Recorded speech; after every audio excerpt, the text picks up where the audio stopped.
thank you so much to Squarespace for sponsoring my art channel. In today's video, let's take a little tour into the thoughts of an artist who wound up in a soul-sucking black hole in the age of social media. Maybe these thoughts might not be so different from your own. We'll find out. So, you find yourself completely exhausted by the constant battle with the algorithm, trying really hard to accept the stagnant or dropping numbers and lack of engagement on your social media pages. At some point, you attempt the mental gymnastics of convincing yourself that numbers don't matter. They're just vanity metrics, and you can definitely rise above them if you just discipline your thoughts and meditate or something. Because after all, they're just numbers, right? It's super abstract. You can't even really comprehend them when you think about it. So you roll with this enlightened attitude for as long as you can. But you can't really leave or ignore social media altogether because it is the source of your livelihood after all, and you are or aspire to be an artist by profession. And everybody else is on social media anyways, so leaving it feels like a voluntary exile from your in-group. And something about that just screams death and terror in some ancient part of your psyche. So leaving doesn't even register as an option. It feels much safer to just rise above it and go on as if nothing is happening. Just keep on chugging. But then you notice that your enthusiasm to actually create and enjoy creating for the sake of it has been diminishing day by day. And you start to look back at those days in some distant past when things felt very different and social media was actually fun, inspiring even. This saddens you. You desperately want that back. And so your spirits hit rock bottom and you submit to the void. Maybe for the first time, maybe for the 10th time, because it always comes back to this one way or another. And so you gather whatever energy you have left and reassess your situation. You decide to get a grip and be an actual professional and conclude that you simply have to look at social media as a job. You must do it in order to succeed. That's just what it takes. Others seem to succeed and thrive, so why not you? And secretly, you have this hope that you just gotta find the secret answer and everything can magically go back to how it used to be. But what is the secret? How do the other people do it? And so the desperate search begins. The search for art advice, social media strategies, the algorithm's latest preferences, for somebody to just hold your hand and tell you what to do, somebody to make the distress and anxiety go away and just lead you into success, for somebody to promise you that if you just find this correct secret approach, this trick to please the algorithm, everything will go back to normal and you will finally find or recapture the success that you were promised and the success that others seem to reach so easily all around you. And that is exactly how you get sucked into the trap that will most likely plunge you even further into distress and desperation. It doesn't happen right away. What happens first is a burst of enthusiasm because you feel like you're finally taking action decisively and tackling the problem head on. You feel like you've gotten past the delusions you nurtured just to make yourself feel better, and that this time you got this and you will be successful because you're in action mode. After all, research is action, isn't it? Well, isn't it? Unfortunately, the answer is no. Gathering information is not action, and that is the first trap on this path into misery. So let's talk about the illusion of action that comes from the search for self-help and how, like most things in this world, it is a double-edged sword. It's important to acknowledge that there really is good advice out there, but the trouble is that it's actually pretty hard to discern between useless advice and useful advice because all advice given to you for free seems to fall on the useful side of the scale because after all, how can it hurt you to get free advice so generously given by other professionals and well-meaning people? Well, here is how. It will just waste an indefinite amount of your precious time, and it will undoubtedly create a never-ending avalanche of confusion in your head. And even further, it might even waste some of your money, especially if you're interested in many different things and easily get excited by new ideas, which is very common amongst us creatives. And nobody is immune to this. Let's pause for a second. You might be thinking, what is this? Coming from an artist with hundreds of thousands of followers on multiple platforms, what existential crisis, right? A bit of an eye roll. But actually, no, because this sick state of mind affects literally everybody as soon as they fall out of the algorithm's favor, which is bound to happen at one point or another, sooner or later. So let me tell you what prompted me to make this video. I was zombieing around on Instagram as usual and just scrolling through people's stories or flipping whatever, and I saw another artist post a few stories about numbers. And this is not a common occurrence these days. People have grown kind of numb to the frustration and don't really verbalize it much anymore. And I do think that the overall trend is that people have submitted to the will of the algorithm and are just subservient to it to various degrees of dedication and success. But anyways, this artist expressed frustration that went something like this. How long must I be stuck at the cusp of 1.5 million, only ever being at 1.48 or 1.49, and it just goes up and down, and I can never seem to reach this number. Why is this happening? It was done in a funny and light way, but honestly, the frustration was still palpable. Because if there was no underlying real frustration there, this would never have been shared publicly. When I saw that, I suddenly realized something very important. Ever since the decline started, I've been followed by a sense of guilt, like, how dare I complain about my numbers when I actually have found success to a pretty large degree on multiple platforms? How dare I be upset about any of this? I'm just delusional. And look at people who struggle to get even 10,000 or 1,000 followers. It felt embarrassing to act like what I have isn't enough, so this frustration must be private is what I decided, and I must suffer it silently to the best of my ability and try to just pretend like it doesn't exist as much as I can, which is impossible, obviously. And then I see something like that from an artist I perceived as far above me in the social media game. And then I realized that I always had this belief that as an artist or any social media person really, if you make it to 1 million followers on either Instagram or YouTube, you're like done. You have won. You're totally set.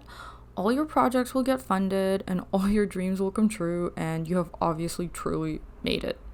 So I never in my life thought that I'd witness somebody over 1 million followers complain about the exact same thing that I complain about in my head.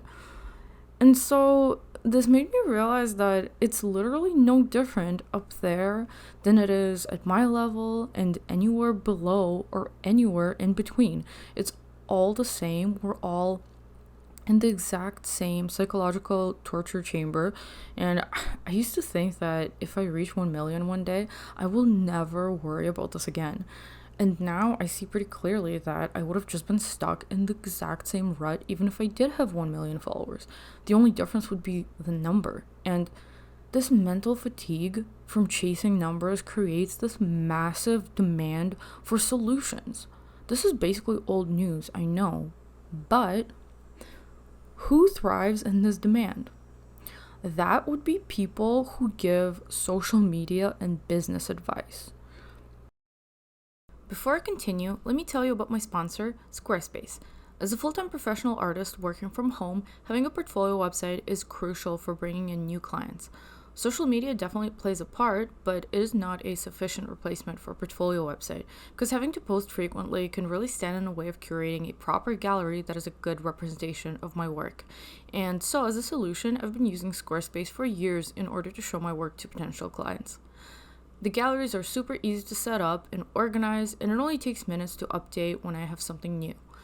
This website also serves as a main link hub that is super useful to anybody who is interested in my work, so they can easily find information on how to contact me, view my shop, my comic website, and social media channels that are not the ones they have found me through. So I highly recommend Squarespace if you're looking for a place to host your website. You can get started for free, and when you're ready to launch your brand new website, you can go to squarespace.com/cosmicspectrumart to get 10% off your first purchase of a website or a domain. And now back to the video. So I've been thinking about this for a while now and felt an urgency to talk about these things at length with you guys. And because I've fallen into this particular pit many times, and I don't think anybody's immune to it, regardless of what your actual social media numbers are. So I want to bring attention to the frustrated and the vulnerable state of mind that social media forces us into by design, and what pitfalls lie on the road to quote-unquote finding success. On the one hand, you have the platforms themselves now offering you better exposure to your own audience for money, which is disgusting. Obviously, there's not much else to say about that.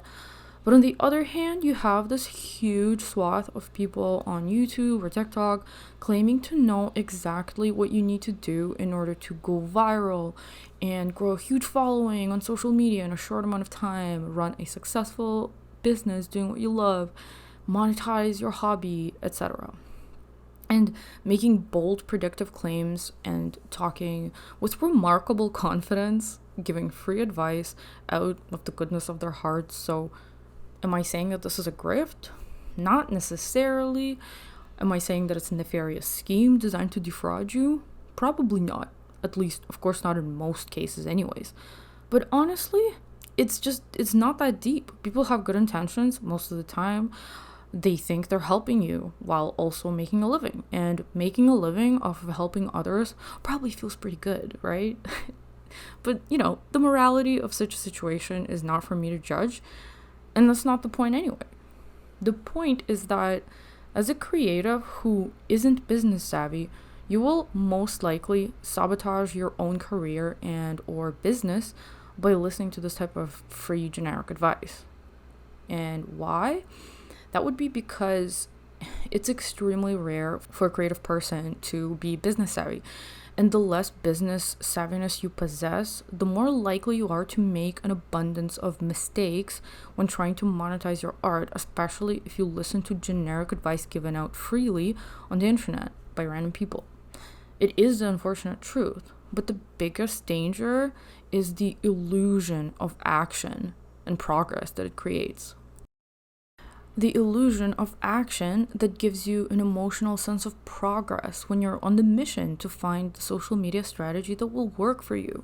You're helping yourself by being proactive. And the unfortunate fact is that this is a colossal waste of time at best, and like I said previously, complete self-sabotage at worst. The reason why I can confidently talk about how much of a crock this is because I actually lost count of the amount of times that I've personally been through this cycle over the past several years. I see it for what it is now. It took me long enough, but here we are. And I will tell you later in this video the conclusions that I came to. But for now, let's talk about why getting stuck in this information gathering stage is the worst thing that you can do. Your vulnerable state of desperation will make you way more open and susceptible to suggestions and instructions given by people who talk with a lot of confidence and authority. This is just a fact. This is how people work. You know what all this wisdom has in common? It tends to be very generic. And do you know why I fall for this crap now and again, just like thousands of others? It's because it gives me a sense of hope and absolves me of having to suffer an aimless frustration. It grants that feeling of relief that there is a clear path towards success and that you're already on it merely by doing the due diligence and researching the strategy. You're like almost there, and the person giving you this information gets it. They understand what you need. yada yada. This is all an illusion. They do not understand you. They don't know you. They don't know anything about you. They don't know your goals, what you're trying to accomplish, where you live, what your day-to-day is like. So how do you save yourself from the trap of the comfortable lull of information gathering and research?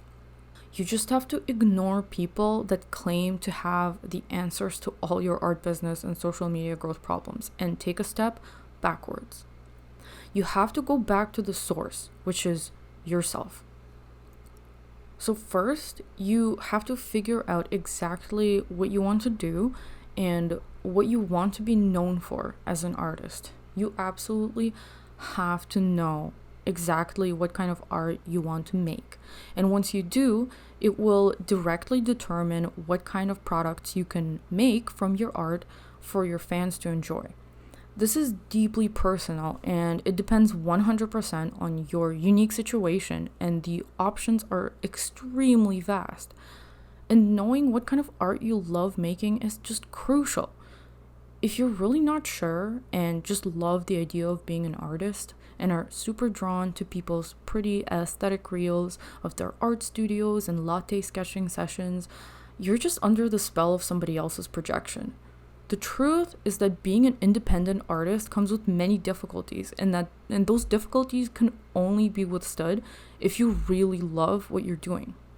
So just draw as much as you can for your enjoyment while building skills, and most importantly, discovery through experimentations with different mediums and styles, and this will lead you to figure out what kind of art you enjoy making the most. If you do not know what kind of art you want to make, you're absolutely not ready for any art business advice or social media growth advice.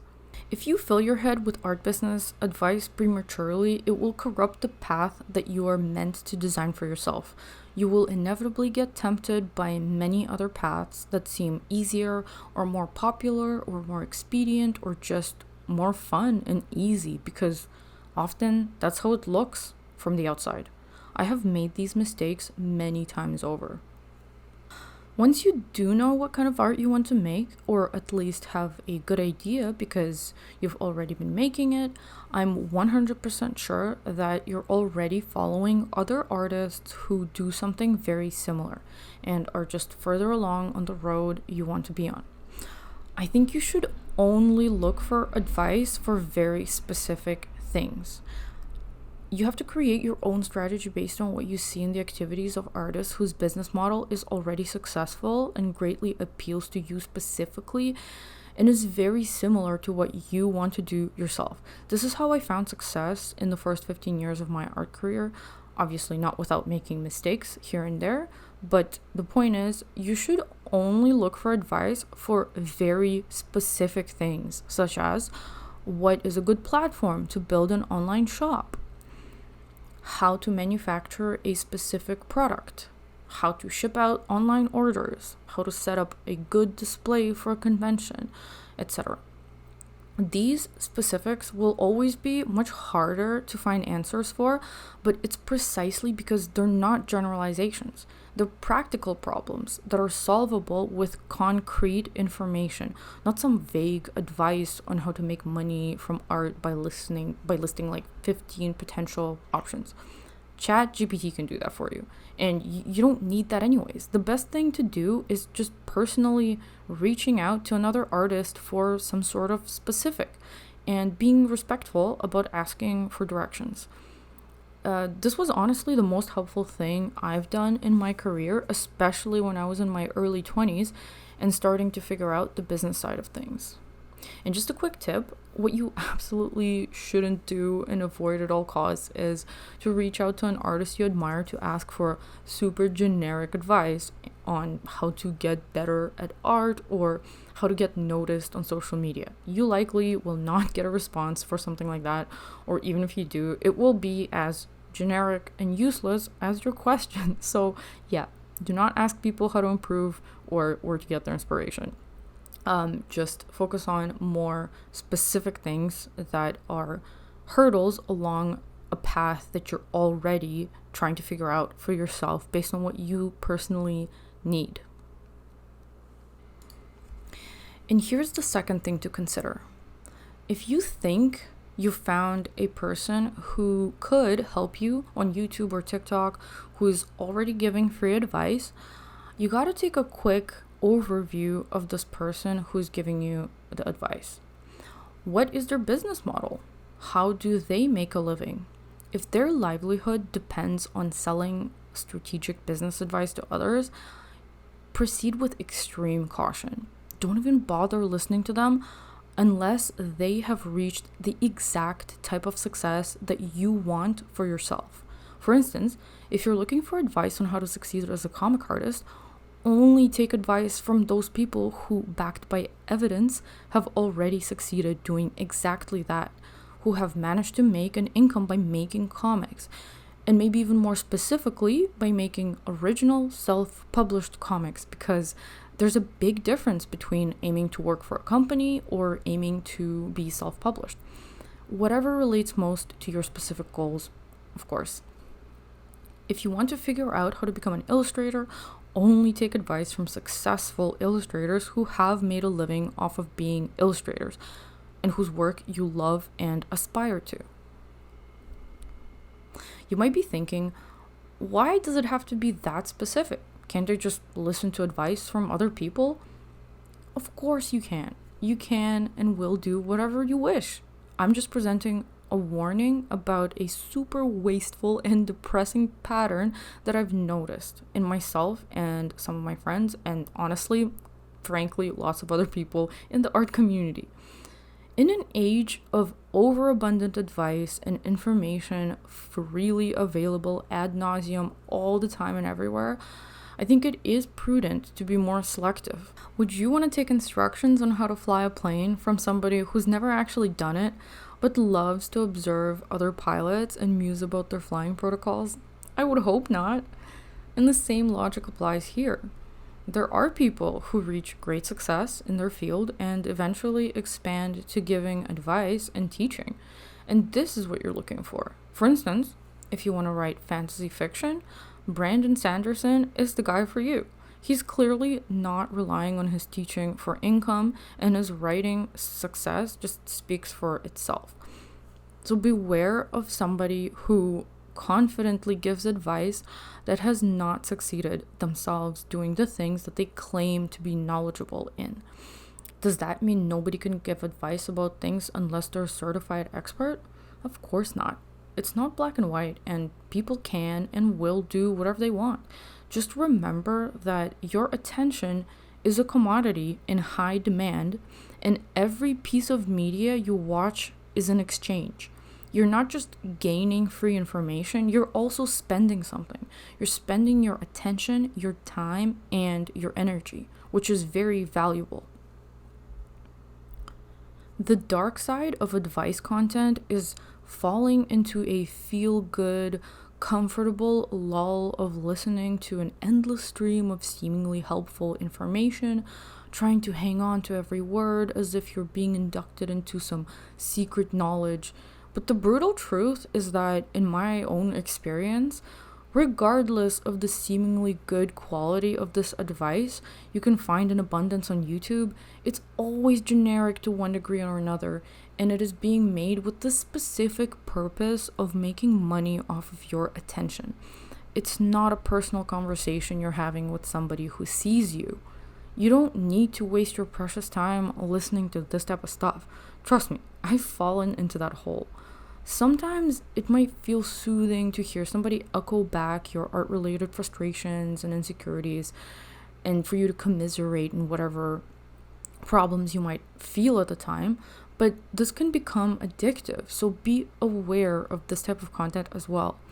It's a small aspect of a broader problem we all face in this modern cyborg state of being tied to and completely dependent on technology.